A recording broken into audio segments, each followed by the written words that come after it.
Colossians. Okay. This is because that seemed like that's a big deal to you. Should I just start over? I think we don't have to be so formal in our introduction. But we're not formal. That wasn't formal at all. Colossians. Colossians? Okay, Colossians. It's like a SH. Colossians? Colossians. Or Colossians? Colossians. Colossians. Gotcha. Awesome. All right. We heard that. Colossians. What's up, guys, and welcome back to The Vow. I am your host, Christian, and this is your host, Adena. And today we will be discussing communication, and we will be sharing transparency from our relationship and some of the struggles that we had in communication and what we've learned, and hopefully this could be of help to you. And I'm sure that my wife has a lot of information on this topic.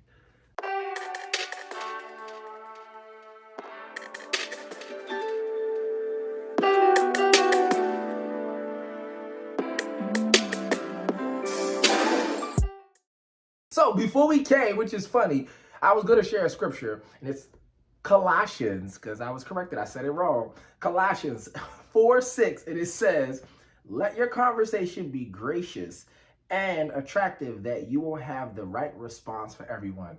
Such a timely scripture for me, because my response sometimes in our relationship has to be gracious, because I don't want it to come off wrong, and then it just turns everything and makes a storm. So I think my wife can laugh at that, because we were talking about it before we started, which is funny. Go ahead. Communication is such a challenge, y'all. It's just hard.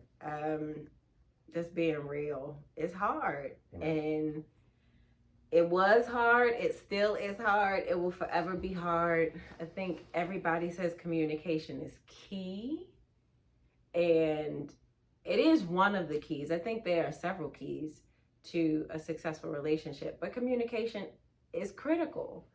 And so I guess I would love to hear you say, what does healthy communication look like to you? You already talked about it being gracious, but what does healthy communication look like for you? Well, for me, healthy communication starts first with you, the individual. So like, we always look at the person or people and we assume it's something that they're doing. And that's something I've learned in a book that I will share with you guys. It's called Ego is the Enemy.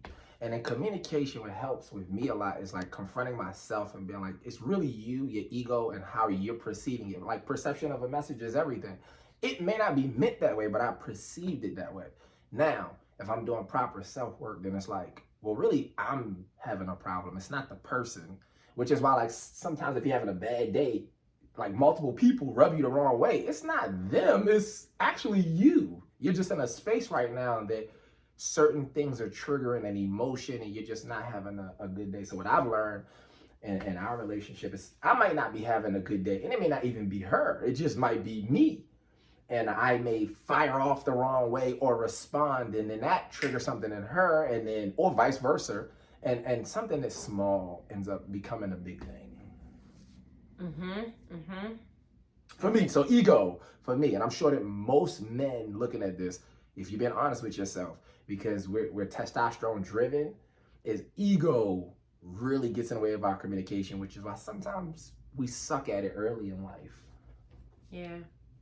I would say one of the things that's challenging for me, but also I think when I think of healthy communication, what is really helpful is to really break down my thought process. Almost like I'm because I am a teacher. Part of what I do is teach and to be a leader and a manager and also a director and producer. And so I have to understand systems, and I have to be able to scaffold things. And so in my mind, what I want to say is very clear. It's very clear. It makes sense to me. We all think that. It makes perfect sense to me. Amen. And I've learned that just because it makes perfect sense to you, it does not make perfect sense to your partner. True. So I have to be really intentional, and in some cases really like shift gears and like not break it down because the person is not smart enough to get it, but break it down because in my mind it makes sense. And so I'm giving Christian in particular something that's new to him. Maybe he hasn't heard, we haven't talked about it before, maybe I'm changing the whole plan of the day. And he's like, well, wait a minute, I thought we were doing this. Slow down, explain. Sometimes you need to give a little bit more context. And really be able to say, this is what I'm thinking, this is what I'm feeling, this is what I need in this moment.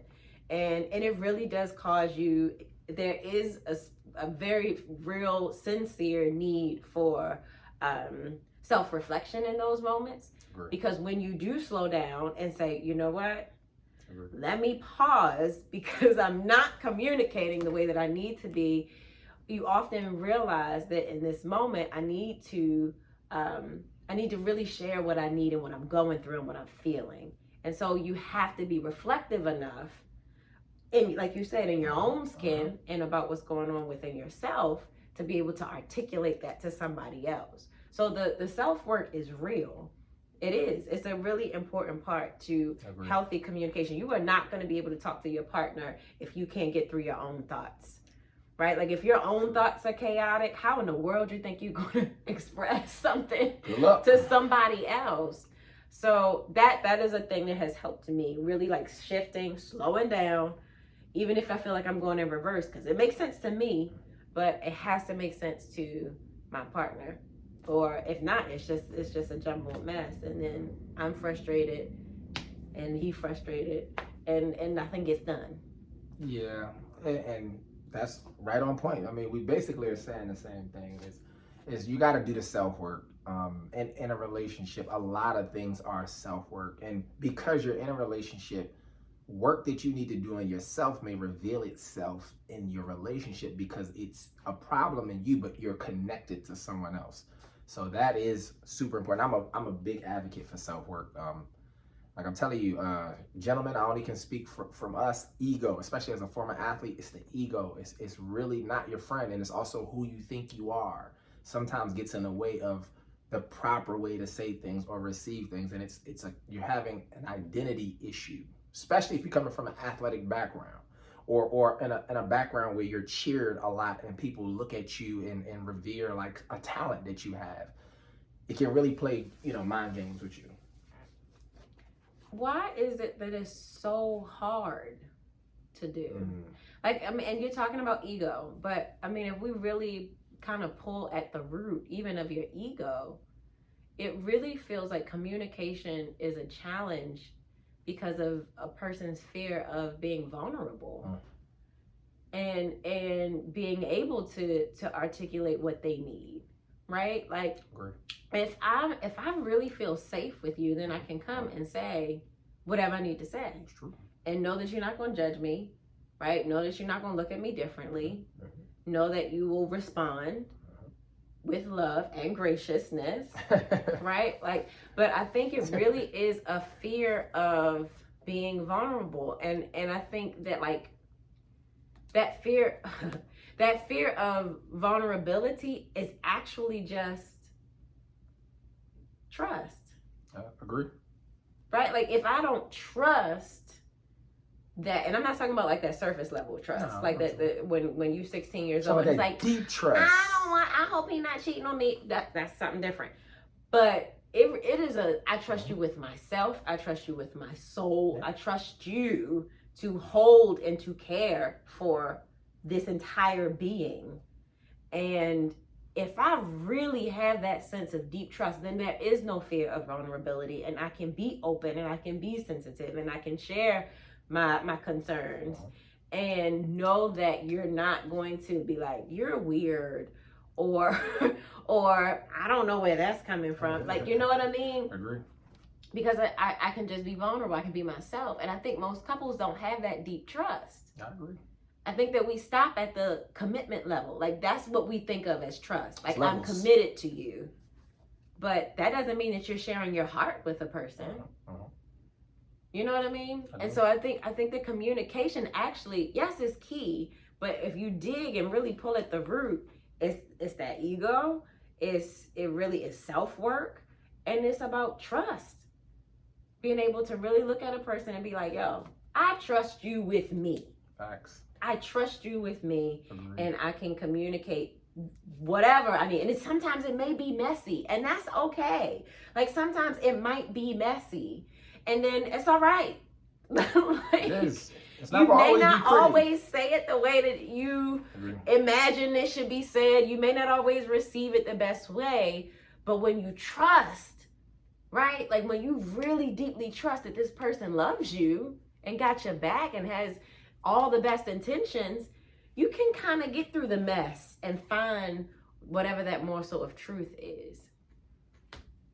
I agree, 100%. So trust. So we got to that self-work, ego, trust are a few things, and I think we're right on point. But did you have a scripture you wanted to share? I did, but it's interesting because it's a little bit slightly different from yours. It's Proverbs 13. I love the book of Proverbs. It's just a book of wisdom, and it just grounds me. It says a wicked messenger falls into trouble, but a trustworthy envoy brings healing. Words can heal. They can also harm. And so when we're in communication with our loved one, we have to be so mindful of how we say what we say and what we actually say, because what we say has power. The power of life and death lies within your tongue. It is in what you say. And I think sometimes we forget that. And so communication, yes, it comes in so many different mediums. It can be nonverbal, it can be verbal, it can be body language, but it's all communicating. You're saying something even when you're silent, right? And so I think that if we are intentional to say things that heal, to bring messages that heal, and instead of things that are disruptive or destructive, then we'll find that communication is much healthier and is more whole.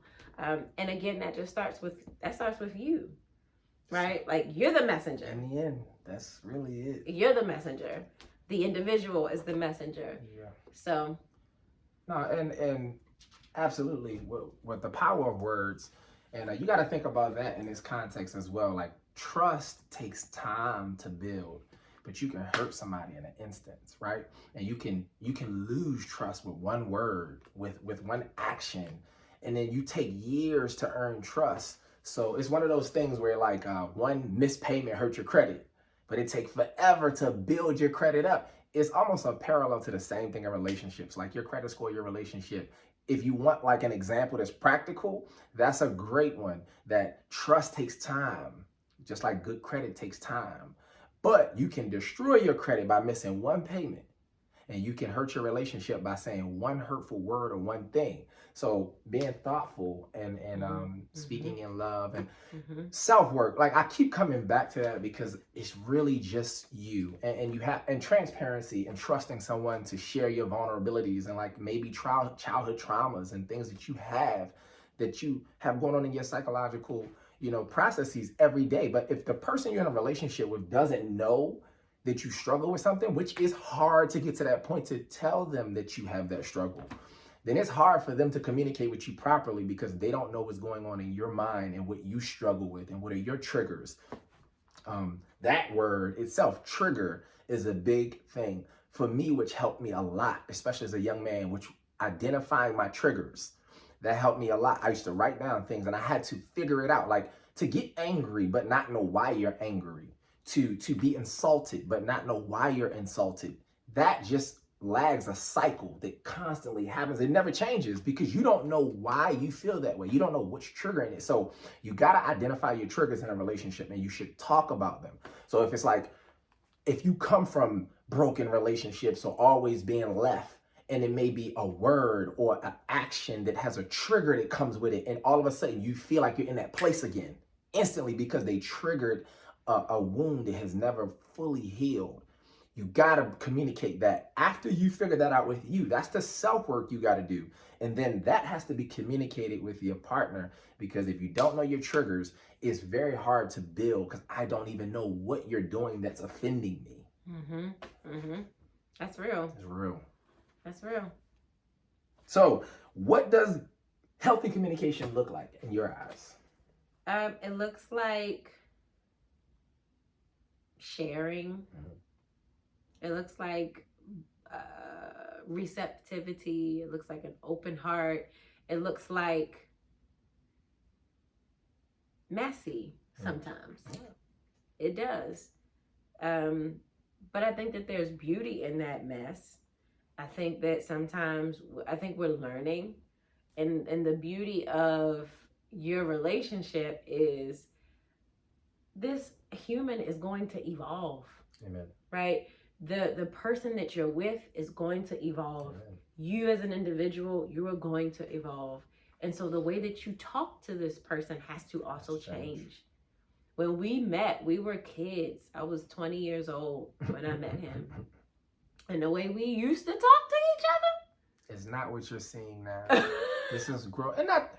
And that's not give you the false narrative that it was.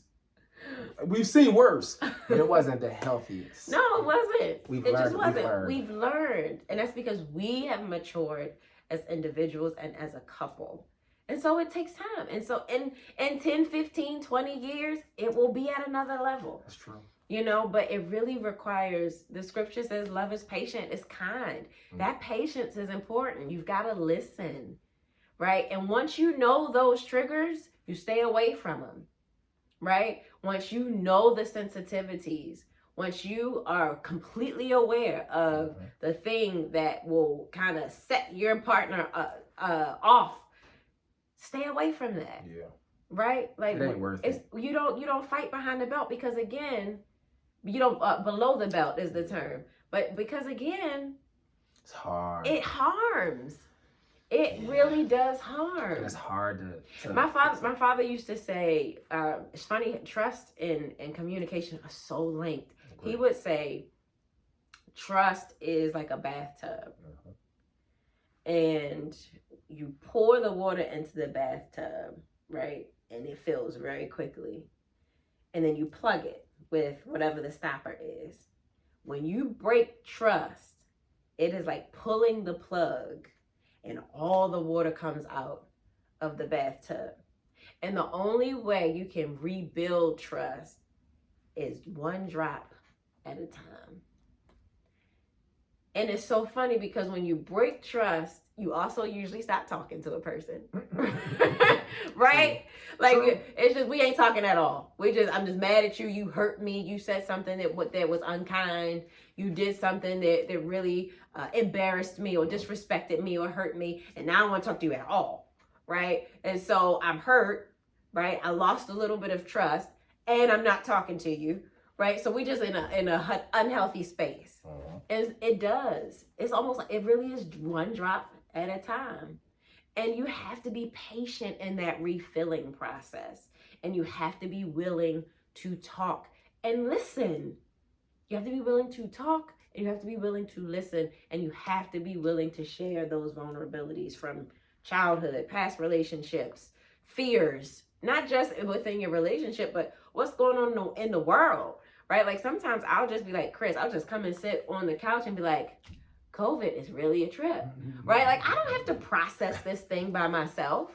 I don't have to make decisions by myself. I have a partner. So I can, right? So sometimes even if it has nothing to do with him, like he said earlier, it could be a bad day. But sometimes I'm carrying the stress of the world and then he comes to me and asks me a question and I'm snapping at him. He didn't do anything wrong. That's common too. You know, I'm trying to, figure my own stuff out and what time I got to be here and where I got to go. And then I snap. It is because I still have not communicated. I still haven't opened myself up and just said, I'm dealing with all these things, right? I just need to process through it. Do you mind being my sounding board so I can get it out of my head, right? It really is about just the constant open door, if you will, to be able to have a flow of communication and conversation so that he knows what's on my mind, what's on my heart, and that I know what's on his mind and what's on his heart. And to piggyback off what she just said about communication. So the question was, what does healthy communication look like to you? And she said a key word that triggered something for me. And I've learned this over years because I like to talk. If you know me, you watching this, it's true. But listening. When I see healthy communication, I see listeners. I know that that group of people or that relationship, that person is engaged in healthy relationships because they are a listener, right? People who always want to talk and never listen probably are connected to a lot of unhealthy relationships because they always are talking and engaging, but they're never receiving a word from someone else, which means, again, it's the ego. And a lot of times when you do that, it's because you're hiding something. You're hiding maybe a weakness or a trigger. And see, that's, again, the self-work. Why do you always want to talk and not listen? That's the question you got to ask yourself. And when you become a better listener and you sit and listen, in the beginning, it's hard because you're going to want to inject and say something, but you just calm it down. And the more you train yourself to do it, the better you'll be. And then you will realize you will hear better because you're not firing back with something to say right away. You're actually listening to them. Yeah, you can hear them, but are you listening? You take it in and you actually hear what she's saying, and you'll be like, okay, I can see where I messed that up. But if she says something and I fire back, well, then I never really listened to what she was saying. I heard her, but I didn't listen because all that really matters is how I feel. So that's, again, your ego. There's another proverb that speaks to that, and it's a million of them, but it's one in particular that says, he who guards his lips guards his life, but 100%. He who speaks rashly will come to ruin. I mean, like, just listen. Stop talking sometimes. It's he true. Who guards his lips guards his life. So we really do need to be mindful of what we say when we say it, and to really be better listeners. And listen to not just words, but listen to actions. Also, when you're in a relationship, patterns will begin to make themselves plain, right? Like, if you notice that every time we are in this conversation or this type of conversation, your partner walks away. Or every time you're in this type of conversation, they shut down. Or every time we're in, like, the pattern will make itself clear. And so what you then need to say is pause. Okay, every time we're here, there's a certain reaction. Why? Let's dig into that. And maybe that will reveal some trauma or a trigger. And that's something that we can heal through together, especially now that I know that that's a sore spot. I'm not going to touch it. Right? But it does take healing. And while we're here, therapy is not a bad thing. Nope. Like, if you are finding that you're triggered and you don't know why, I am a strong proponent of seeking help. Me as well. Like, don't feel like you have to do things on your own. You are not in the world by yourself. And that's a false teaching too. Yeah. That's like, I noticed that that's something that's not prominent in certain cultures, and not to call out any identity, but certain cultures don't mind asking for help and going to go seek professionals to sit down and talk to. And I'm not saying it has to be a shrink or a doctor. Maybe it could be a pastor. Maybe it could be, someone you look up to. But sometimes you need someone to listen to you. And you may not be at a place where you are able to do self-work yourself. Sometimes it is that way. Sometimes you need to join a group. Like, that's what they have, like Alcohol Anonymous classes. It's very similar. It's like you're joining like-minded people to solve a problem, because this group of people have the same problem, right? And I connect that because I encourage that in fitness, is that the reason that we are, like, my company is successful in fitness is because we encourage the group.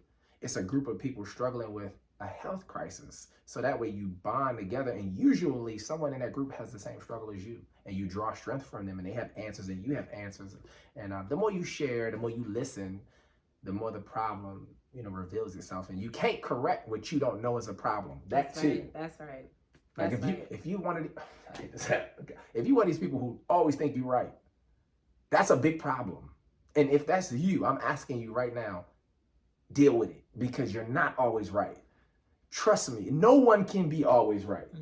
No, it's impossible. So if you find yourself always right in every argument, you're not right. You're not.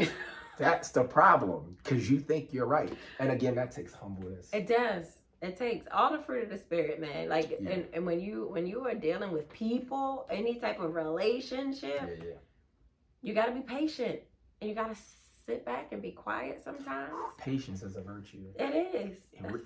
I mean that truly. My wife will tell you, I had God tell me a word, and he said, when I bless you, it's going to be because you learn to be quiet. that was hard for me because I wanted to tell everybody what I was doing and share, and I had to go in solitude while God was blessing me to do things, and I couldn't tell everybody. And he was like, I need you to just stop talking. Just be quiet. And let me work. And that was very hard. So I'm saying from the spirit realm, I received that message from God. And if you are not in a relationship with a higher power, if you're not in a relationship with Christ or God or whatever it is that you do, I strongly suggest you seek that too, because you're dealing with the flesh. That means the feeling of physical, and you can't always listen to that. You have to listen to something greater. So, and being transparent with our experience, we're spiritual people, we're Christians. So I always keep a relationship with God. I'm always connected. I journal daily because I know my flesh will lie sometimes. I know that it's emotion and it's a feeling right now, but if I just be quiet and go for a ride in my car or go work out and I come back, I forgot what I was mad about. And then all of a sudden answers start coming to me, and then I'm much calmer in a conversation because you gotta have ways to deal with it, and you can't just always believe what your first initial emotional reaction is, right? Journal, write it down, pray about it, meditate, and have some kind of activity to keep you from sitting in your own suffering. That's a word. But so why do you think it's hard for people to ask what they need? Because that was one of our questions. Oh, why is it? I coined the term. I shouldn't say I coined the term, but I use name what you need. That's hard. And I think usually it starts from the fact that people don't know what they need. There you go. Right? They don't know what they need. They know what they see on TV. They know what they see on social media. Love and hip hop, basketball wives. But they don't know what they need. And the closer you get to God, the more your need is revealed. Because he meets those needs. Right? And so you're like, oh, I see what I was lacking. Right? Or, oh, I see where the hole is. Right? And so even in just the earlier days of our relationship, there were some major holes that I couldn't articulate within myself, but I knew that there was something that I felt like I needed, and I wanted him to give that to me. Whatever it was, I was like, I need this from you, and you're not giving it to me. And I need you to behave like this, and I need you to show up for me like this, and I need you to talk to me like this, and I need you to love me like this. And I found that this is a three-way relationship. What I don't find in him, I find in God. And if I keep talking to God, and if I keep my connection strong with God, God shifts his heart. And then he is able to respond to me as we grow more, and it is more aligned with what my needs are. But often, I think in the beginning, I was trying to like shut God out and be like, no, I need you to meet my need. It's not his job to meet my need, right? That's not his job. It's his job to love me, yes. But I also have to have some responsibility in taking care of my own self. Amen. And the truth is, I believe that God is my shepherd and that he supplies all my needs, not Christian Varner, right? So it really is an understanding that this is a three-way union, a cord that is not easily broken, right? A 3-strand cord is not easily broken. And I started to rely more on Jesus, and he shifted his heart. God shifted my heart. Like, when there would be times when I would pray, like, Lord, fix him, and God would be like, no, actually it's you. I've gotten that answer before, it's too. Actually you on this one, sis. Yeah. So it really is just learning to just lay that weight to God. But I really, really think that people don't know what they need. Yeah. And I think that the only way you find what you need is going to the Creator, the person who breathed into your lungs. Right? That's how those things are revealed. That's right. To you. And then you can communicate. You can come back and have a healthy conversation and say, this is actually what I meant. Well, this is actually what I needed. Or this is actually what I was trying to say, and it didn't come out right. When we were real young, I used to write Chris letters because that is the way that I process. She's a big letter person. I still got them. It's like a reminder she's... But I used to write letters because I didn't want to yell. I didn't want to yell. I didn't want to use expletives. And I didn't want to like hurt him or say something that I wouldn't mean. So writing helped me process. So again, there are different ways to communicate and get it out. I don't write as much to him as I used to because we've grown. I can come to him and talk to him and say what I need to say in a healthy way. But I offer that as a suggestion. Sometimes you have to get paper and pen and really begin to process it. And even that, sometimes things will be revealed to you about your own self. Writing, you gotta journal, man. That's another. Not just, like we're strong advocates for seeking, medical help if you need, or just a confidant, someone you can talk to, but also journal. You gotta write it down, because this is another thing that's self-work. You're going to get to a place where you realize you have accepted some lies and you believe them too. Mm-hmm. So that means you don't even know it's a lie. You think your lie is the truth, because in hiding your scars and your weaknesses, there are truths you've bent, and they're really lies, and it helps you deal with your scars and your weaknesses. So you see, it's a you thing, but really you got to untie that and deal with truth, because again, we cannot fix what we're not willing to admit is a problem. So that's real. Communication is the opposite of what most people think. Yes. Most people think communication is me talking to you. Yes. You listening. No, it's actually you listening. You listen. That's it. You want to have a better relationship? Listen. That's it. Sit down, gentlemen. If your young lady's mad at you, or you guys had been at odds, sit down, allow her to talk, and just listen. And you may not even have anything to say back at that moment. Just listen intently, and then leave that conversation and come up with whatever it is. Maybe you guys are meant to be together, maybe you're not. But from that conversation, she'll gain a lot of respect for you, and you'll start to understand her. You'll start to understand her a whole lot better. Yeah. I think that sums it up. I think that this is it's a challenging conversation.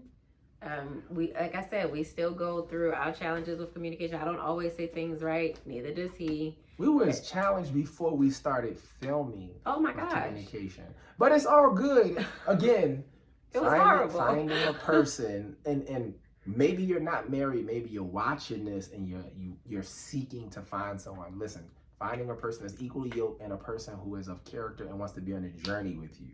Because again, you could be trying to tie a knot with somebody that don't want to tie.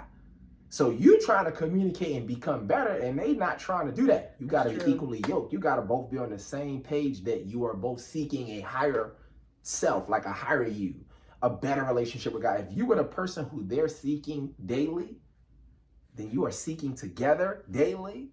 And you're going to create little people that's seeking daily, and it's just the floodgates of heaven open. I think that's important. I just want to amplify that, because I think that there's a level of contentment, yes, that we all should achieve.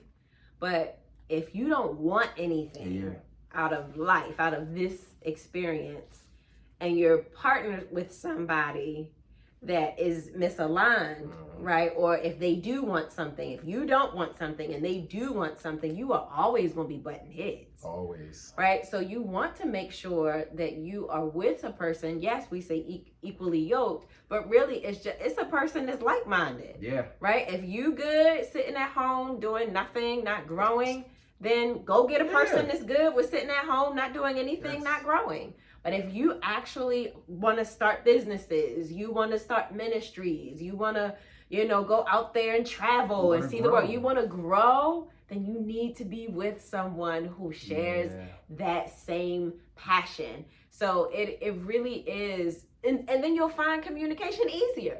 Much easier. Right? Because you already share some values. Speaking from the same place. Right. Yeah. I say to my sister all the time, we went to the same college. She went to University of Maryland, and she was also a theater major. We literally had the same teachers, right? So when it comes to art, we speak the same language, right? I don't have to, if I'm giving her a note on something, I don't have to be like, well, this is what I mean. She already knows what I mean, right? Because we had so much in common. We were kind of groomed in the same space. And so if you want to be with somebody, you gotta be alike, right? Opposites attract, but there's gotta be some core critical values that are the same. And that makes communication easier because you can always point back to those values and say, we might have different ways of talking about this, but the actual goal is the same. So that kind of centers us back on the actual priority and on the main goal. What would you say is the hardest thing for a female to communicate about? The hardest thing for the ladies to talk about, I think it ranges. I think it depends on top three, I think it depends on cultural norms. Okay, from the experience of a melanated as a African American woman who navigates this world, and that is how I identify and that's how I navigate. I think one of the greatest challenges for me in communication is legitimately, I talked about this before, but vulnerability, because we are supposed to be so strong, right? Black women are supposed to be strong, right? My mother was divorced twice. For a significant period of my life, she was a single mom. And I watched my mom struggle. I watched her succeed. And I watched her do great things, but I never saw her cry. I never saw her sweat. I saw her sacrifice. I saw her work hard. And we kind of carry that as just strong Black women. We're supposed to be strong. So I'm not supposed to show you that I'm hurt. I'm socially, right? Like, we've been conditioned to think that I'm not supposed to show weakness.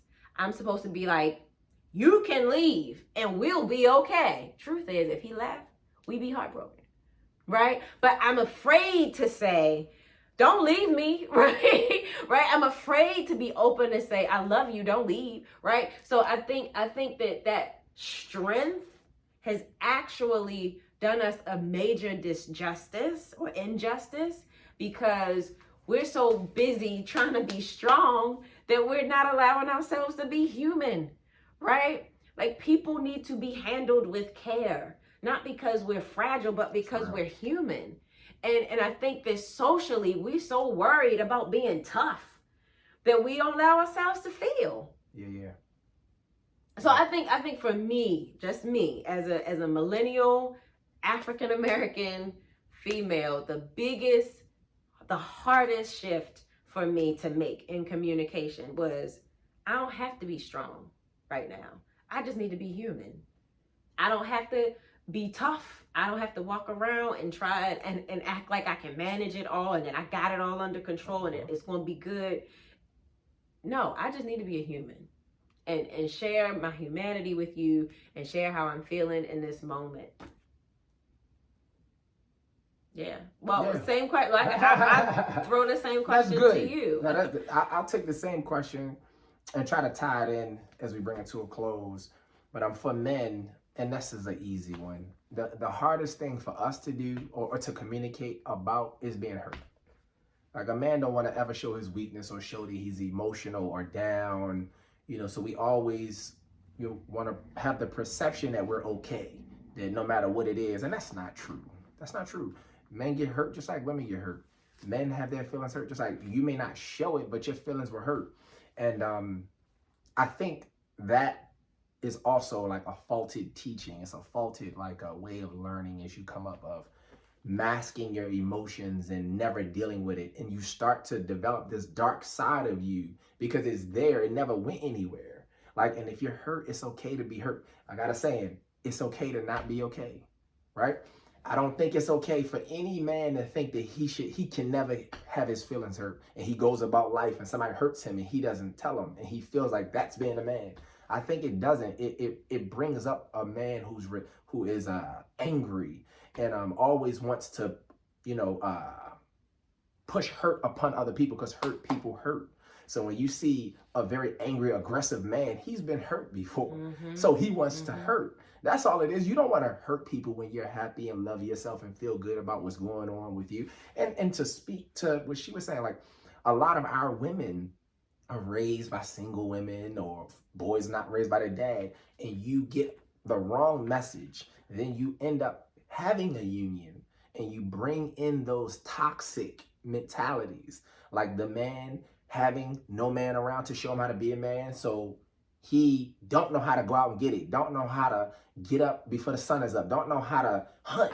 Like he didn't have a man to teach him. So he's knocking heads in a union with a woman who expects that from a man, or a man dealing with a woman who wants to be a man, and he's like, you know, I'm doing my thing, baby. I don't really need you. You don't have to be strong and tough all the time. Like, I know the world may have told you that, and you may have seen a single mom raise you, but that don't mean that if it was healthy, that would have been her mentality. We both were raised by women who are considered to be strong Black women. But I strongly believe had they had the proper counterpart at that time and the union was strong, they would not have had to portray those traits or be that way, because they didn't have the other part to the relationship. Not because I don't want it to be a sexist thing, because in some relationships it may be the other way, and if that's the case, that's fine. But identifying that and understanding a healthy role, a healthy mentality in joining unions is important. And just because you was raised that way don't mean it's the right way. You have to find what works for your relationship, and then you're communicating and whatever that is. Some people, it may be better for nonverbal communication. Maybe it's verbal communication. It could be cues. It could be like keywords. Like we joking, we'd be like, you know, tone or something like that. It's just a cue word to be like, yo, you kind of loud. You talking to me kind of loud. But it's a cue to let each other know we're at that point now where it could be an argument. And that's a key. Maybe you have a key word you throw out there. Instead of going into a fight and y'all getting ready to get on each other's nerves, throw out a key word, whatever it is, something funny. That way y'all just start laughing in the moment of it. And you see how you're attacking the trigger and flipping it and taking that emotion and using it for good, right? Because all things are good. All things are good for those who love the Lord. So I believe you can take that bad and use it for good in honesty and truth. That's a wrap, y'all. This was a full segment, and maybe there'll be a part two. I think it will, of communication, but I just encourage everybody to continue to do that self work, however it looks for you. Meditate, journal, call a therapist. Right. You know, call a trusted confidant, yes, a pastor, yes, a spiritual leader. But keep doing that self-work so that you can give in a healthy, generous, gracious, patient way. Fellas, love your wife, love your girl, and and ladies, women, keep loving on these guys. They need us and we need them. Amen. We love y'all. Peace.